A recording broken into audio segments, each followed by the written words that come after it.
দেখো আমরা যে সেট নবম শ্রেণী, দশম শ্রেণী এবং এসএসসি যারা পরীক্ষার্থী থাকবে তাদের জন্য সেটের যে 7 নম্বর প্রশ্নটা আমরা গত দুইটা ক্লাসে করছি। সেটা হলো যে কত ছিল, 7-এর ক, 7-এর খ এবং 7-এর গ। আজকে আমরা যে প্রশ্নটা সমাধান করব সেটা হলো 7-এর গ নম্বর প্রশ্ন।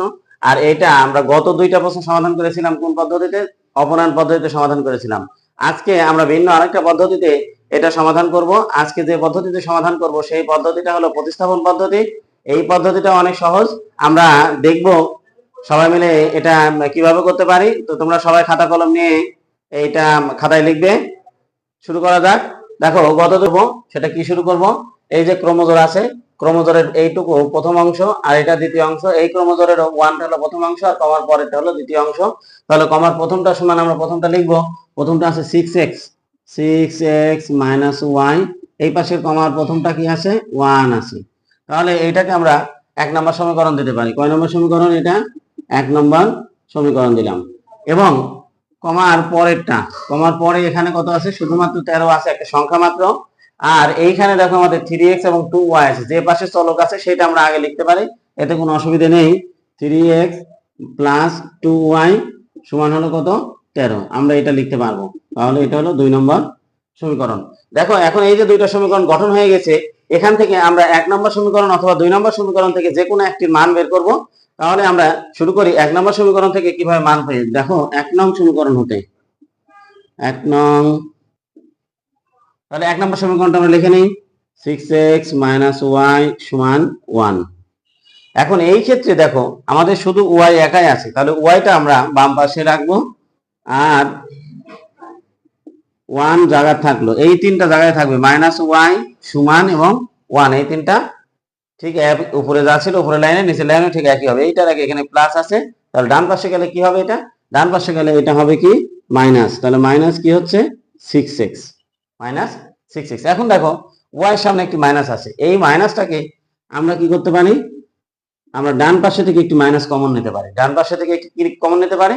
মাইনাস। তাহলে এখান থেকে যদি আমরা মাইনাস কমন নিই, তাহলে দেখো মাইনাস যদি আমরা কমন নিলাম, মাইনাসে মাইনাসে +6 হবে। মাইনাসে +6। আর এখানে কি চিহ্ন আছে? আমরা সবাই জানি কোনো চিহ্ন যদি না থাকে তাহলে কি থাকে? প্লাস থাকে। তাহলে প্লাসে মাইনাসে -1 হবে। এখন দেখো উভয় পক্ষ থেকে আমরা মাইনাস বাদ দিতে পারি।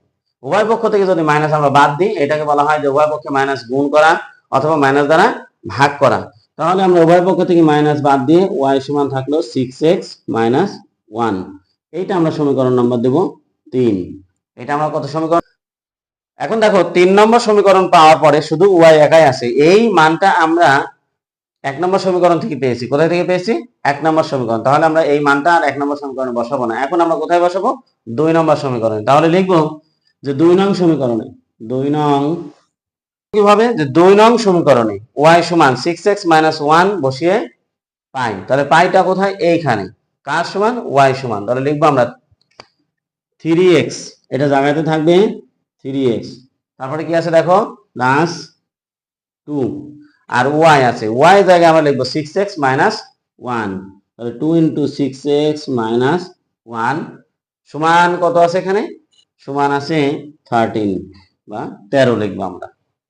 এখন দেখো এইখানে 3x তো থাকবে, 2 এই বন্ধনের ভিতরে যারা আছে তারা সবার সাথে প্রত্যেকটা পদের সাথে গুণ হবে। তাহলে 2 যদি গুণ হয় 6 2 কোণে কত হবে? 6 2 12। আর প্লাসে মাইনাসে -2 1 2। আমি এটা ডান পাশে লিখবো, তোমরা অবশ্যই এটা এই অংশের নিচে লিখবে। তাহলে বা 3x থাকবে, 3x plus 6 2 12x plus 12x plus মাইনাসে -2 1 2 -2 সমান 13। এখন দেখো যে 3x আর 12x, 3x আর 12x কত হয়? 3x আর 12x হলো 15x। এই -2টা সমানের কোন পাশে আছে? -2টা সমানের বাম পাশে আছে, এটাকে আমরা ডান পাশে দিয়ে দেবো। যদি আমরা পক্ষান্তর করি তাহলে চিহ্নের পরিবর্তন হয়। তাহলে 13 যোগ কত হবে? 2। তাহলে দেখো এখন যে 15x সমান 13 আর 2 15। এখন x এবং 15 মাঝখানে কি চিহ্ন আছে? গুণ চিহ্ন আছে। সমানের বাম পাশে যদি গুণ থাকে, এটাকে যদি আমরা ডান পাশে নিয়ে যাই তাহলে কি হবে? এটা ভাগ হবে 15/15। তাহলে x সমান কি হলো আমাদের? x সমান আমরা ফলাফল পেলাম কত? 1। এখন এই x এর মানটা আমরা কোথায় বসাবো? 1 নম্বর সমীকরণে বসাতে পারবো, 2 নম্বর সমীকরণে বসাতে পারবো এবং 3 নম্বর সমীকরণেও বসাতে পারবো। তাহলে কোন জায়গায় বসালে সবচেয়ে সহজ হবে সেটা আমরা আমাদের ইচ্ছা মতো বা তোমার ইচ্ছা মতো তুমি লিখতে পারবে। তাহলে আমরা এইখানে বসাবো। দেখো 3 নং সমীকরণে, 3 নং, দেখো এই যে x সমান যে 1 পেয়েছি, এই 1টা আমরা কয় জায়গায় বসাতে পারবো? যে কোনো একটা সমীকরণে, 1 নম্বর সমীকরণে, 2 নম্বর সমীকরণে অথবা 3 নম্বর সমীকরণে। কোন জায়গায় বসালে সবচেয়ে তাড়াতাড়ি পাবো সেটা আমরা দেখলে বুঝতে পারবো। এখানে দেখো অনেক হিসাব করতে হবে, এখানেও অনেক হিসাব করতে হবে। এইখানে সহজ আছে, y সমান 6x - 1। তাহলে এই জায়গাতে আমরা বসাবো। তাহলে x এর মান কত? 1 বসাবো। তাহলে 6 × 1 - 1। তাহলে এখানে 6 একে 6 মাইনাস 1, 6 থেকে 1 বাদ গেলে কত হয়? 5। দেখো আমাদের x এর মান 1 হয়েছে আর y এর মান কত হয়েছে? 5। তাহলে আমরা লিখতে পারি যে নির্ণেয় মান xy সমান 1 এবং 5। দেখো তোমরা এগুলা যদি খাতায় লিখে না শিখো তাহলে কিন্তু এগুলো তোমাদের মনে থাকবে না। আমরা এর পরবর্তী যে অংশগুলো আছে সেগুলো আগামীতে ধারাবাহিকভাবে প্রকাশ করব। সবাই ভালো থেকো।